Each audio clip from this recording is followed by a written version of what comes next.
ఆడలేక మధ్యలో ఓడు అన్నట్టు చంద్రబాబు నాయుడు పరిస్థితి ఆ రకంగా ఉంది. ఆయన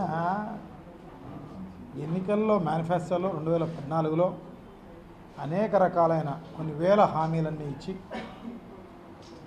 5 సంవత్సరాలు అవి ఏమీ పట్టించుకోకపోగా ప్రజలను మభ్యపెట్టే విధంగా, మోసం చేసే విధంగా మీడియా, ఎల్లో మీడియాతో సహకారంతో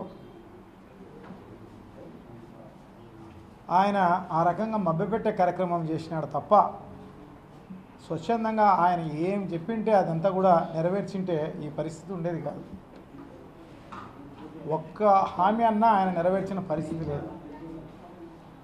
చాలా దారుణం. ఇటువంటి వ్యక్తిని, ఇటువంటి పార్టీని ఈ రాష్ట్రంలో కాదు కదా, దేశంలో కాదు కదా, ప్రపంచంలోనే ఎక్కడా ఉండరు అన్నమాట. ఇన్ని హామీలు ఇచ్చి ఇంత మోసం చేసిన వ్యక్తిని నిజంగా కూడా అక్కడ గల్ఫ్ కంట్రీస్ అంటే ముస్లింలు ఏలే రాజ్యంలో నిజంగా ఉరి తీసే కార్యక్రమం చేస్తారు.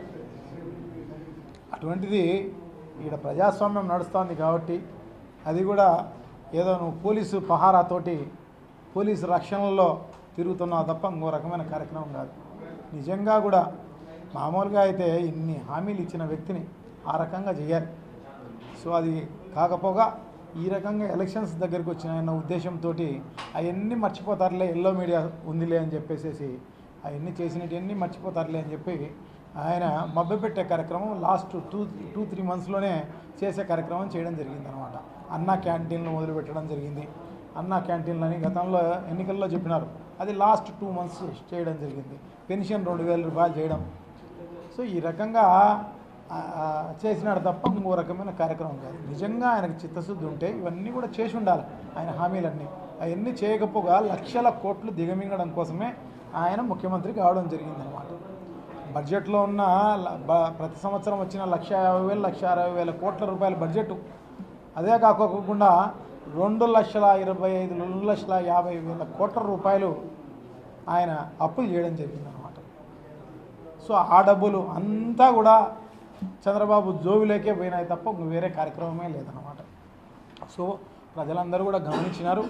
సో నీ మేకపోతు గాంభీర్యానికి, ఇంకొక దానికి, ఇప్పుడు మభ్యపెట్టేదానికి, నిజంగా కూడా తెలుగుదేశం కార్యకర్తలను, వాళ్ళ నాయకులను మోసపుచ్చేదానికి చెప్పే కార్యక్రమం తప్ప ఇంకొక కార్యక్రమం కాదు.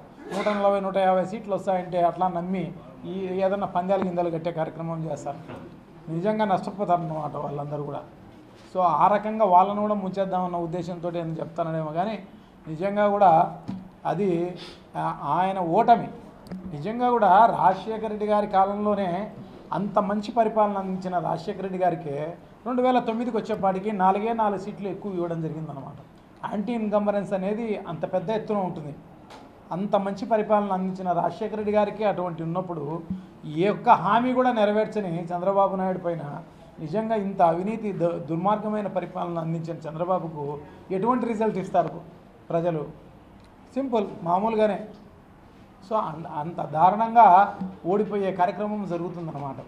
సో దాన్ని కప్పిపుచ్చుకునేదానికి ఈవీఎంల పైన, ఈసీ పైన, ఇంకొక దానిపైన ఆడలేక మధ్యలో ఓడన్నట్టు అతను ఆడలేక, అతను ఎలక్షన్ చేయలేక ఆయన ఈసీ పైన, దానిపైన, దీనిపైన తోసే కార్యక్రమం చేస్తున్నాడు తప్ప ఇంకో రకమైన కార్యక్రమం కాదు.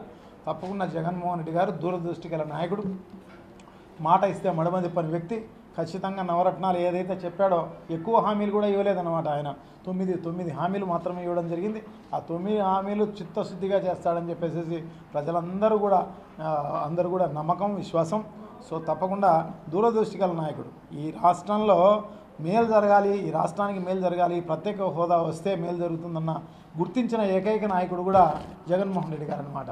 సో తప్పకుండా ఈ ప్రత్యేక హోదా గ్యారెంటీగా తీసుకొచ్చే కార్యక్రమం తప్పకుండా జరుగుతుంది. ఎందుకంటే కేంద్ర ప్రభుత్వంలో ఏదన్నా ఉన్నిలేండి ప్రభుత్వం, ఆ ప్రభుత్వాన్ని మెడలు వంచైనా కూడా మనం తీసుకొచ్చే కార్యక్రమం తప్పకుండా చేస్తాడు జగన్మోహన్ రెడ్డి గారు. ప్రత్యేక హోదా వస్తే ఈ రాష్ట్రం ఆర్థికంగా బలం పొందుతుంది. అదే కాకుండా నిరుద్యోగులకు అందరికీ ఉద్యోగాలు వచ్చే కార్యక్రమం జరుగుతుంది.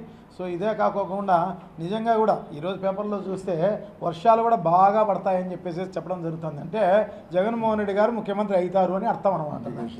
చంద్రబాబు ఉంటే వర్షాలు కాదు కదా, కరువు, చంద్రబాబు ఇద్దరు కవల పిల్లలు అన్నమాట వాళ్ళందరూ కూడా.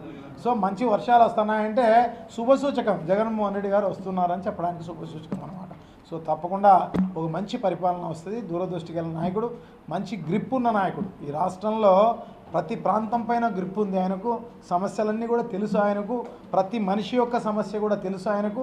తప్పకుండా ఈ సమస్యలకు అన్ని దానిలకు ఆన్సర్ ఇచ్చేది జగన్మోహన్ రెడ్డి గారే అనమాట. సో తప్పకుండా ఒక మంచి పరిపాలన అందిస్తారు. తప్పకుండా రాజశేఖర రెడ్డి గారి లాంటి పరిపాలన, సో అలాంటి ఈ స్వర్ణయుగాన్ని మళ్ళా తీసుకొచ్చే కార్యక్రమం తప్పకుండా జరుగుతుంది. సో ఆయన 140 కాదు కదా, ఎన్ని ఇస్తారు అనేది ప్రజల యొక్క ముందుగానే నిర్ణయించబడింది.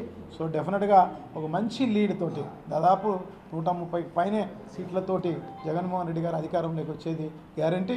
సో తప్పకుండా ఆ విధంగా జరుగుతుందని చెప్పేసి చంద్రబాబు నాయుడు గారికి ఖచ్చితంగా బుద్ధి చెప్పే రోజు ఖచ్చితంగా వస్తుంది. దాని తర్వాత కూడా ఖచ్చితంగా ఆయన జైలుకు పోయేది కూడా గ్యారంటీ అన్నమాట. సో ఎన్ని కుంభకోణాలు, ఏం కదా, కొన్ని దాదాపు కొన్ని వేల జీవోలు, అది నిక్షిప్తంగా ఉన్న జీవోలు అన్నమాట. అంటే రహస్యపు జీవోలన్నీ కూడా ఇష్యూ చేసిన పరిస్థితి ఉంది. సో దీని అన్ని దానిపైన ఎంక్వైరీ తప్పకుండా జరుగుతుంది. ఇలాంటి వ్యక్తులను తప్పకుండా జైలుకు పంపించే కార్యక్రమం తప్పకుండా జరుగుతుంది అన్నమాట. సో మళ్ళీ వచ్చేది కార్యక్రమం కూడా ఏమీ లేదు. సో డెఫినెట్గా తెలుగుదేశం పార్టీ భూస్థాపితం అయ్యేది గ్యారెంటీ.